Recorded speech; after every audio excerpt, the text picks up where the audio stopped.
Hello साथियों, नमस्कार। मैं कुलदीप कुमार अपने यूट्यूब चैनल रीड पॉइंट में आपका स्वागत करता हूं। दोस्तों, इस वीडियो में मैं आपको वर्णमाला से संबंधित कुछ महत्वपूर्ण प्रश्न कराऊंगा तो जो पिछली परीक्षा में आए हुए हैं। ठीक, आगे देखते हैं। तो यदि आपको PDF प्राप्त करनी हो, ये हमारा व्हाट्सएप नंबर है, इस नंबर पर आप जुड़ सकते हो। ठीक है दोस्तों, आगे देखते हैं। नेक्स्ट क्वेश्चन हमारा कि हिंदी वर्णमाला में ऊष्म व्यंजन कौन से हैं। तो इसमें ऊष्म व्यंजन बताने हैं आपको। तो इसका आंसर रहेगा हमारा फर्स्ट स ह। ठीक, और यदि आपको पूछा जाए कि अंतःस्थ व्यंजन कौन कौन से होते हैं, तो इसमें अंतःस्थ व्यंजन बताने हैं, जैसे य, र, ल और व। ठीक, ये हमारे होते हैं अंतःस्थ व्यंजन। ठीक, आगे देखते हैं। नेक्स्ट क्वेश्चन हमारा देखो, मैंने अभी बताया था आपको कि ये अंतःस्थ व्यंजन कैसे किसे कहते हैं। तो य, र, ल, व, इससे का आंसर रहेगा हमारा दूसरा। ठीक है दोस्तों, आगे देखते हैं। नेक्स्ट क्वेश्चन, निम्नलिखित तो ओष्ठ ध्वनि हैं। तो इसमें ओष्ठ ध्वनि के बारे में बताना है आपको कि ओष्ठ ध्वनि कौन सी है। तो इसका आंसर रहेगा हमारा फोर्थ। ठीक, आगे देखते हैं। नेक्स्ट क्वेश्चन, जिन शब्दों के अंत में अ आता है उन्हें क्या कहते हैं। तो उन्हें क्या कहते हैं? अकारांत शब्द कहते हैं। अकारांत का मैं आपको एग्जाम्पल बताऊं, जैसे राम, तो इसके पीछे क्या आ रहा है? एक अ वर्ण का देखना कि राम, तो आ रहा है, तो ये हो गया हमारा अकारांत। ठीक, जैसे बालक, तो बालक के पीछे क्या आ रहा है? हमारा अ आ रहा है। ठीक, आगे देखते हैं। अब नेक्स्ट क्वेश्चन,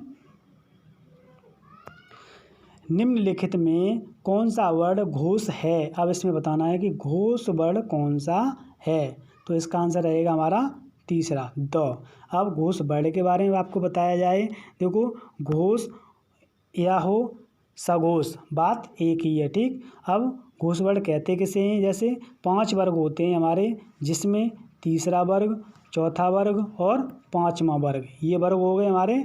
और अंतःस्थ व्यंजन मैंने अभी बताया था आपको कि अंतःस्थ व्यंजन कौन कौन से होते हैं? य, र, ल और व।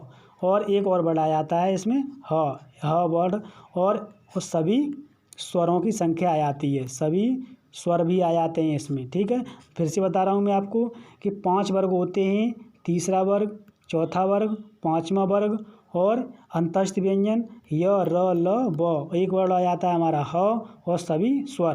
तो ये कौन कौन से वर्ड कहलाए? हमारे घोष वर्ण कहलाए, घोष या सघोष वर्ण कहलाए। ठीक है दोस्तों, आगे देखते हैं। अब नेक्स्ट क्वेश्चन है हमारा कि वर्णमाला किसे कहते हैं। तो इसमें वर्णमाला बतानी है, तो किसे कहते हैं? क्वेश्चन नंबर इसका मतलब इसका आंसर रहेगा हमारा फोर्थ। तो व्यवस्थित वर्ण समूह को हम क्या कहते हैं? वर्णमाला कहते हैं। ठीक है दोस्तों, आगे देखते हैं। नेक्स्ट क्वेश्चन हमारा कि निम्नलिखित में से अल्प प्राण कौन हैं। तो इसमें अल्प प्राण बताने हैं आपको। तो कौन कौन से हैं? क और ग। अब बात आती है कि अल्प प्राण कहते किसे हैं। तो देखो 5 वर्ग होते हैं, जैसे जिसमें फर्स्ट वर्ग, थर्ड वर्ग और फिफ्थ वर्ग, ये हो गया। और अंतःस्थ व्यंजन, अंतःस्थ व्यंजन मैंने बताए थे आपको कौन कौन से होते हैं? य, र, ल और व। ये हमारे कौन कौन से वर्ड होते हैं? अंतःस्थ व्यंजन होते हैं। दोबारा फिर से बता रहा हूँ आपको कि अल्प प्राण कहते किसे हैं? वर्ग होते हैं हमारे 5, जिसमें फर्स्ट वर्ग, थर्ड वर्ग, फिफ्थ वर्ग और अंतःस्थ व्यंजन। अंतःस्थ व्यंजन य, र, ल, व। ठीक, आगे देखते हैं। नेक्स्ट क्वेश्चन कि निम्नलिखित शब्दों में से नवीन विकसित शब्द, विकसित ध्वनियाँ होगी यहाँ पर, ध्वनियाँ कौन सी हैं। तो कौन सी है हमारी? इसका आंसर रहेगा हमारा फर्स्ट, ख और ग। ठीक, आगे देखते हैं। नेक्स्ट क्वेश्चन, निम्नलिखित में से कौन सा घोष वर्ण है। तो मैंने आपको अभी बताया था कि घोष वर्ण कहते किसे हैं। ठीक है, तो इसका आंसर रहेगा हमारा म। ठीक, आगे देखते हैं। नेक्स्ट क्वेश्चन, निम्नलिखित में से एक वर्ण व्यंजन नहीं है। अब वहाँ पर आएगी नहीं है, तो नहीं का विशेष का ध्यान रखेंगे कि नहीं पूछा गया है इसमें। तो इसका आंसर रहेगा हमारा ओ। ठीक, फर्स्ट आंसर रहेगा इसका। आगे देखते हैं। नेक्स्ट क्वेश्चन कि हिंदी भाषा में मूलतः वर्णों की संख्या कितनी है। तो कितनी मानी जाती है यहाँ पर? 52। यदि इसमें पूछा जाए कि स्वरों की संख्या कितनी होती है, तो उसका आंसर रहेगा हमारा 11। ठीक है दोस्तों, आगे देखते हैं नेक्स्ट क्वेश्चन। निम्नलिखित में से नासिक व्यंजन कौन सा है? इसमें नासिक व्यंजन हमें बताना है कि नासिक व्यंजन कौन सा है, तो इसका आंसर रहेगा हमारा दूसरा। अब बात आती है कि नासिक व्यंजन और कौन कौन से होते हैं, जैसे ये वाला अगा बिंदी हो गया और अगा खाली हो गया, ड हो गया और न और म। ठीक, ये बस वर्ड होते हैं हमारे नासिक के। आगे देखते हैं नेक्स्ट क्वेश्चन है हमारा। निम्नलिखित में से किसी हिंदी की मानक वर्णमाला में स्थान नहीं दिया गया है। इसमें बताना है कि ऐसा कौन सा शब्द है हमारा कि जिसे हिंदी की जो मानक वर्णमाला है उसे में स्थान नहीं दिया गया है, तो इसका आंसर रहेगा हमारा तीसरा। ठीक, आगे देखते हैं नेक्स्ट क्वेश्चन। अब बताना है आपको, सबसे महत्वपूर्ण क्वेश्चन है ये कि ज्ञ वर्ण किन वर्णों के संयोग से बना है, तो इसका आंसर रहेगा हमारा दूसरा। या ध्यान रखना है इसमें विसर्ग लगा हुआ है, विसर्ग वाला सही माना जाएगा। ठीक है दोस्तों, आगे देखते हैं नेक्स्ट क्वेश्चन। निम्नलिखित में से अघोष वर्ण कौन सा है, तो इसमें अघोष वर्ण बताना है आपको कि अघोष वर्ण कौन कौन सा है, तो इसका आंसर रहेगा हमारा लास्ट वाला फोर्थ, इसका आंसर रहेगा। अब बात आती है अघोष वर्ण कहते किसे हैं, तो वर्ग होते हैं हमारे 5, जिसमें तीसरा वर्ग, दूसरा वर्ग और कुछ शब्द होते हैं। शब्द को मतलब वर्ण कौन कौन से होते हैं, जैसे फ हो गया और तीनों क्या हो गए, सा हो गए, स और ये वाला सा सवाल वाला स। ठीक, आगे देखते हैं नेक्स्ट क्वेश्चन। घ का उच्चारण स्थान कौन सा है, तो घ का उच्चारण स्थान बताना है इसमें, तो कौन सा है, कंठ। ठीक, अब कंठ से कितने वर्ड बोले जाते हैं, तो क, ख, ग, घ और ये वाला अ। ठीक, आगे देखते हैं नेक्स्ट क्वेश्चन। अब हिंदी की वर्णमाला में स्वरों की संख्या कितनी है, मैंने अभी बताया था आपको कि इसका आंसर रहेगा हमारा फर्स्ट। ठीक, आगे देखते हैं नेक्स्ट क्वेश्चन। निम्नलिखित में से कौन सा ट वर्ग का नहीं है, ट वर्ग ध्यान रखना नहीं है, तो नहीं का विशेषकर ध्यान रखेंगे कि इसका आंसर रहेगा हमारा फोर्थ। ठीक, ट वर्ग का ये नहीं है। ठीक है दोस्तों, अब बात आती है कि ट वर्ग में कितने वर्ड आते हैं, तो आपको मैं बताऊंगा आपको ट,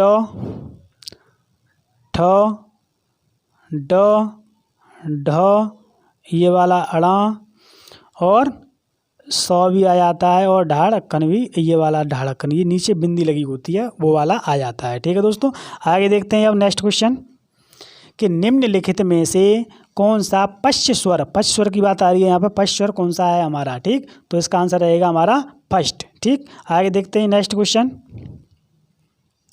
च और छ का उच्चारण स्थल कौन सा है, उच्चारण स्थल के बारे में बताना है आपको कि उच्चारण स्थल कौन सा है, तो इसका रहेगा हमारा फर्स्ट। अब बात आती है कि तालु से कितने वर्ड बोले जाते हैं, तो तालु से वर्ड बोले जाते हैं च, छ, ज और झ और ये वाला अगा। ठीक, आगे देखते हैं अब नेक्स्ट क्वेश्चन।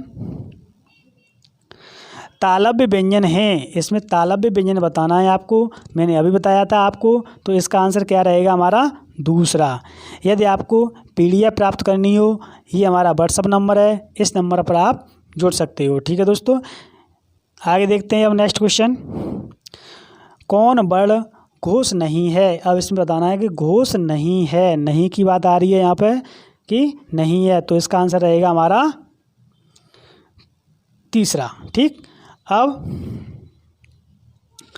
अब घोष वर्ण फिर से बता रहा हूँ आपको, घोष वर्ण होते कौन कौन से हैं, मैंने पहले ही बताया था आपको, दोबारा फिर से बता रहा हूँ कि वर्ग होते हैं हमारे 5, जिसमें तीसरा वर्ग, चौथा वर्ग, पांचवा वर्ग और अंतःस्थ व्यंजन और एक वर्ड और आता है हमारा ह और सभी स्वर आ जाते हैं। ठीक है दोस्तों, आगे देखते हैं नेक्स्ट क्वेश्चन। किन ध्वनियों को अनुस्वार कहा जाता है, अनुस्वार की बात आ रही है यहाँ पे, तो इसका आंसर रहेगा हमारा फर्स्ट। स्वर के बाद में आने वाली नासिक ध्वनियों को हम क्या कहते हैं, अनुस्वार कहते हैं। अब देखते हैं यहाँ पर नेक्स्ट क्वेश्चन। ओ, छोटा ओ, बड़ा ओ किस प्रकार के वर्ड हैं, तो इसमें प्रकार बताना है तो ये वर्ण किस प्रकार के हैं, तो इसका आंसर रहेगा हमारा फोर्थ, कंठोष्ठ व्यंजन। ठीक, कंठोष्ठ कहेंगे इसे। अब बात आती है नेक्स्ट क्वेश्चन की। तो नेक्स्ट क्वेश्चन है हमारा कि स्वर ध्वनि के प्रकार हैं। तो स्वर कितने प्रकार के होते हैं? 3 प्रकार के होते हैं। कौन कौन से होते हैं? दीर्घ स्वर, प्लुप स्वर और ह्रस्व स्वर। तो इसका आंसर रहेगा हमारा फोर्थ। ठीक है दोस्तों, आगे देखते हैं नेक्स्ट क्वेश्चन।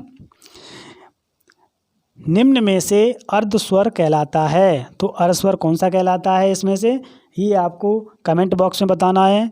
तो साथियों, आपको वीडियो कैसा लगा, प्लीज़ वीडियो को लाइक और शेयर ज़रूर करें। ठीक है दोस्तों, हमारे चैनल पर आप नए हों तो प्लीज़ चैनल को सब्सक्राइब करें। इस चैनल से आप डेफिनेटली ही मदद मिलेगी। ठीक है दोस्तों, थैंक यू।